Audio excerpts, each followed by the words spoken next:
Pemilu 1955 adalah pemilu pertama yang digelar 10 tahun setelah proklamasi kemerdekaan. Sejatinya, amanat untuk menyelenggarakan pemilu sudah ditetapkan 1946 melalui Maklumat 3 November 1945 yang berisi anjuran tentang pembentukan partai politik.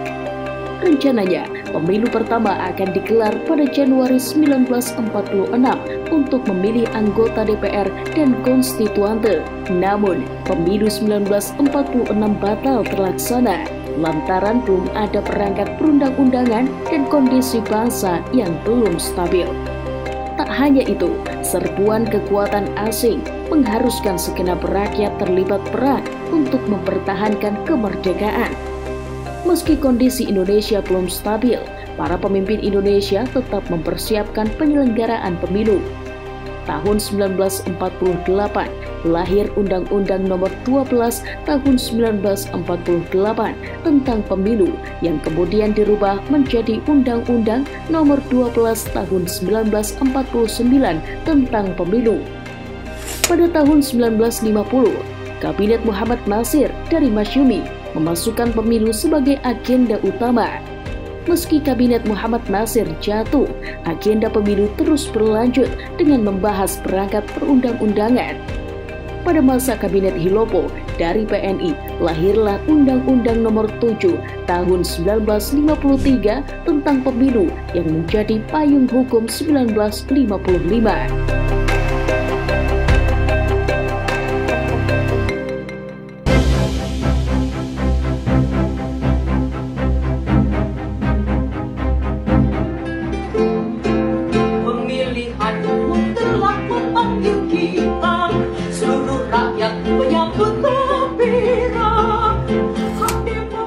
Pemilu pertama diikuti oleh lebih dari 30-an partai politik dengan beragam ideologi dan suku, ditambah 100 perkumpulan dan calon persorangan.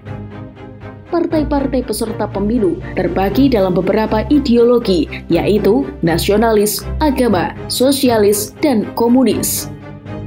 Nahdlatul Ulama atau NU yang kelahirannya sebagai organisasi keagamaan pada Muktamar ke-19 di Palembang menyatakan berpisah dari Majelis Syuro Muslimin Indonesia atau Masyumi sekaligus memutuskan menjadi partai politik melalui voting dengan komposisi 61 suara setuju NU menjadi partai politik, 9 menolak dan 7 suara abstain. Namun keputusan itu diragukan banyak pihak, baik dari internal maupun eksternal. Keraguan itu lantaran NU terlanjur dicap sebagai kalangan sarungan, kelompok tradisional, deso yang hanya tahu urusan keagamaan.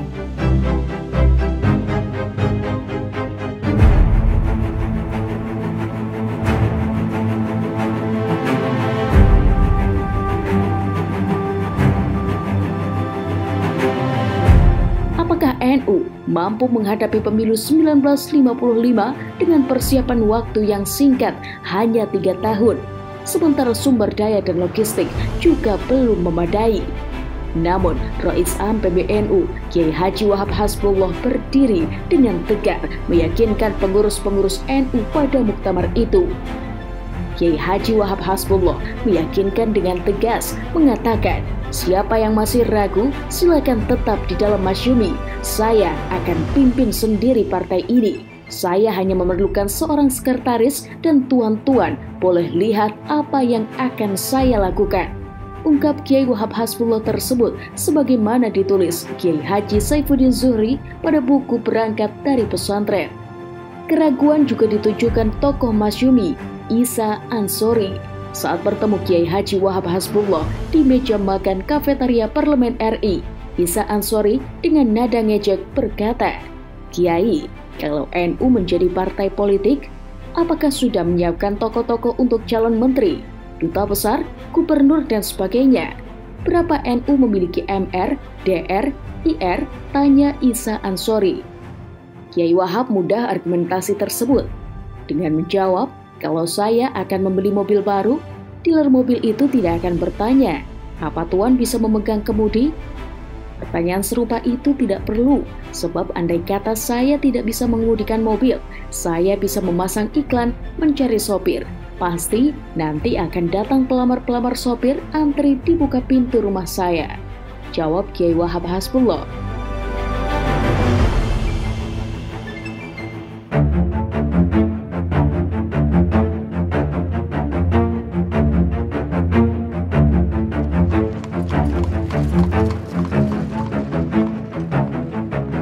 Tak ada waktu lagi untuk mundur. NU memantapkan diri menjadi salah satu kontestan pemilihan umum. Konsolidasi harus segera dilakukan dengan mengaktifasi cabang-cabang NU yang sempat berhenti setelah masa penjajahan Belanda dan Jepang, serta mendirikan cabang-cabang baru.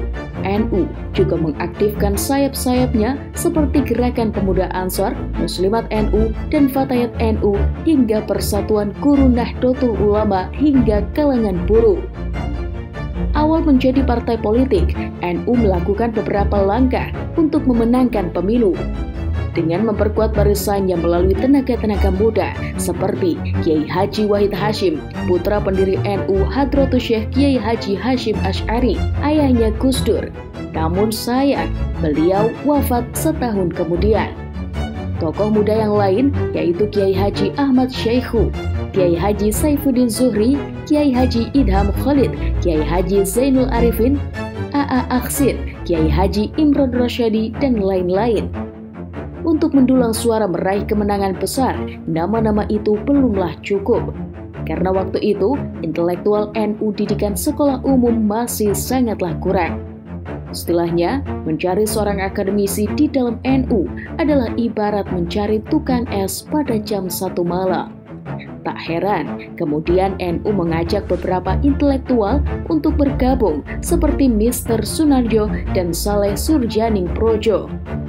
Setelah terpisah dari Masyumi, NU memprakarsai hubungan erat dengan beberapa partai Islam melalui Liga Muslimin Indonesia atau LMI. Liga ini mendapatkan respons dari Partai Sarekat Islam Indonesia yang disingkat PSII, Persatuan Tarbiyah Islamiyah atau PERTI, dan Darut Dakwah Wal Irsyad atau DDI, dan Persyarikatan Tionghoa Islam Indonesia. Dari situ kelihatan gen NU adalah berjamaah, bersatu, dan dari situ pula kelihatan pihak mana yang tak ingin bersatu. Mari berkaca pada tahun-tahun sebelumnya. NU bersatu dengan elemen umat Islam turut serta pada Majelis Islam A'la Indonesia atau MIAI pada masa penjajahan Belanda 1937. Langkah selanjutnya, pada Mei 1953, NU membentuk Lajnah Pemilihan Umum Nahdlatul Ulama atau LAPUNU yang dipimpin Saleh Surjaning Projo. Setahun kemudian, lembaga ini dipimpin tenaga asal Amuntai, Kalimantan Selatan, Kiai Haji Idham Khalid. Lajnah ini bertugas menangani urusan yang berhubungan dengan pemilu. NU mulai pengaturan logistik, pelatihan juru kampanye, perumusan strategi, penyusunan dan pemeriksaan daftar para calon, pengumpulan dana, hubungan dengan pejabat yang berwenang, dan mengumpulkan hasil pemungutan suara. Pada Januari 1954, NU menerbitkan sebuah koran yang berfungsi sebagai corong partai bernama Duta Masyarakat, sebagaimana partai-partai lain telah lebih dahulu memilikinya. Abadi milik Masyumi, Suluh Indonesia milik PNI, Harian Rakyat milik PKI. Duta Masyarakat pertama kali terbit pada 2 Januari 1954. Berdasarkan edaran yang dikeluarkan PBNU kepada pengurus cabang NU se-Indonesia, Duta Masyarakat sebagai terompet dan alat penghubung di antara kita, sehingga kita dapat gambaran yang terang terhadap berbagai persoalan yang timbul dalam berbagai lapangan dan dapat dipegang pula sebagai bahan pertimbangan dalam menghadapi persoalan seperti saat ini. Duta Masyarakat melengkapi media PBNU sebelumnya, yaitu Risalah Politik untuk kalangan NU sendiri. Sedangkan Gema Muslimin ditujukan kepada umat Islam pada umumnya dengan tanpa mencantumkan identitas partai.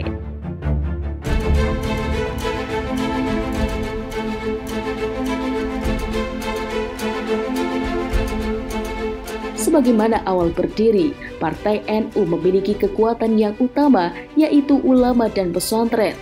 Karena kini memasuki babak sebagai partai politik, NU juga mengupayakan kekuatan para politisi yang sebetulnya bisa saja ulama yang paham politik atau politisi yang tunduk kepada ulama yang diseleksi Lapunu. Lalu, pada Juli 1955, NU mempersiapkan tema kampanye, yaitu yang pertama, NU hanya loyal kepada negara Republik Indonesia yang diproklamasikan oleh Soekarno-Hatta pada tanggal 17 Agustus 1945. Kedua, loyalitas NU itu dilandasi oleh semangat menggalang kerjasama Islam nasional agar potensi rakyat Indonesia yang mayoritas muslimin dan nasionalis itu tetap kompak dan tidak terpecah-pecah. Ketiga, menentang paham komunisme dan segala bentuk ateisme yang lain-lain.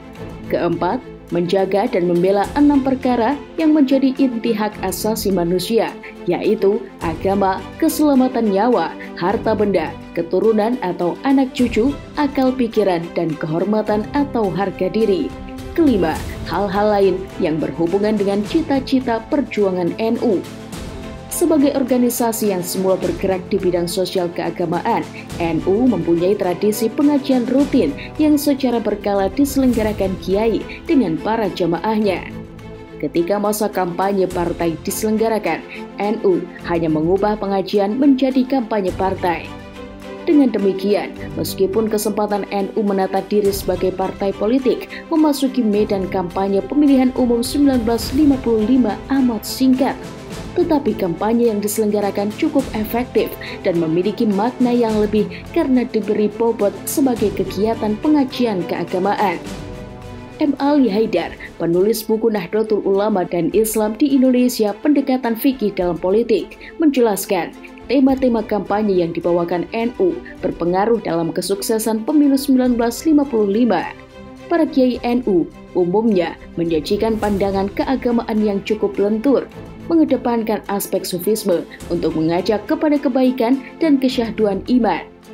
Kampanye Partai NU tanpa ketegangan dan provokasi yang menyerang pihak lain dilakukan dengan gaya ketoprak yang memukau pengunjung, seringkali disertai banyolan dan sindiran yang kocak. Selain itu, disertai pula irama lagu-lagu yang dikubah dari bahasa Jawa yang menambah semarak suasana. Banyak buku yang diterbitkan berisi syair-syair Arab maupun Jawa atau huruf pegon beredar ketika kampanye berlangsung. Isi syair itu bermacam-macam, mulai dari soal bimbingan keagamaan dan iman, akhlak, juga tuntunan praktis pemilihan umum dan pemungutan suara serta petunjuk mencoblos tanda gambar NU dalam pemilihan umum.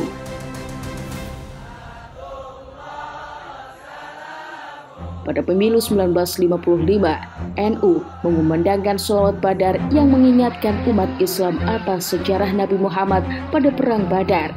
Pada perang tersebut, pasukan Islam yang sedikit mampu memperoleh kemenangan atas pasukan musuh yang lebih kuat. Hari yang ditunggu-tunggu pun datang. Pemungutan suara berlangsung 2 tahap, yang pada tanggal 29 September 1955 untuk memilih anggota DPR dan tahap kedua dilaksanakan pada tanggal 15 Desember 1955 untuk memilih anggota Dewan Konstituante. Ada 36 parpol, 34 ormas, dan 48 perorangan dalam pemilu anggota DPR untuk memperebutkan 260 kursi. Jumlah kursi ini berasal dari ketentuan bahwa masing-masing anggota DPR yang dipilih mewakili 300.000 orang. Sementara pemilu anggota konstituante diikuti oleh 39 parpol, 23 ormas, dan 29 perorangan untuk memperebutkan 520 kursi. Jumlah kursi anggota konstituante adalah hasil bagi antara total jumlah penduduk Indonesia dengan 150.000 dibulatkan ke atas. Pada tanggal 1 Maret 1956, Panitia Pemilihan Umum mengadakan rapat terbuka di Gedung Olahraga Jakarta, kini Lapangan Monas, untuk mengumumkan hasil-hasil pemilu 1955. Hari yang mendebarkan bagi anggota dan pengurus Partai NU, hari-hari yang melelahkan dan telah berlalu dan menjadi hari yang penuh sukacita. partai besutan para kiai pesantren ini berhasil meloloskan 45 wakil di DPR dan 91 anggota konstituante. Gerakan politik NU pada masa ini melahirkan gebrakan peta politik pemilu 1955. Secara nasional, NU meraih suara terbanyak ketiga, yakni 6.955.141 di bawah PNI yang meraih 8.434.653 suara dan Masyumi yang mendapatkan 7.903.886 serta di atas Partai Komunis Indonesia atau PKI yang meraih 6.179.914. Hasil pemilu 1955 yang menggembarkan masyarakat ialah hasil yang diperoleh NU dan Partai Sosialis Indonesia atau PSI. NU dari partai yang dalam DPR RI hanya mempunyai 8 kursi saat bergabung dengan Masyumi tiba-tiba melompat meraih 45 kursi DPR. Adapun PSI yang sejak proklamasi menguasai KNIP dan merupakan fraksi besar dalam DPR RI, tiba-tiba hanya meraih 5 kursi DPR RI yang baru. Itulah politik. NU yang sering dicemooh sebagai partainya kaum santri yang cumut dan kolot, tiba-tiba melejit menduduki tempat nomor 3 setelah PNI dan Masyumi. Tulis Kiai Haji Saifuddin Zuhri pada buku Berangkat dari Pesantren.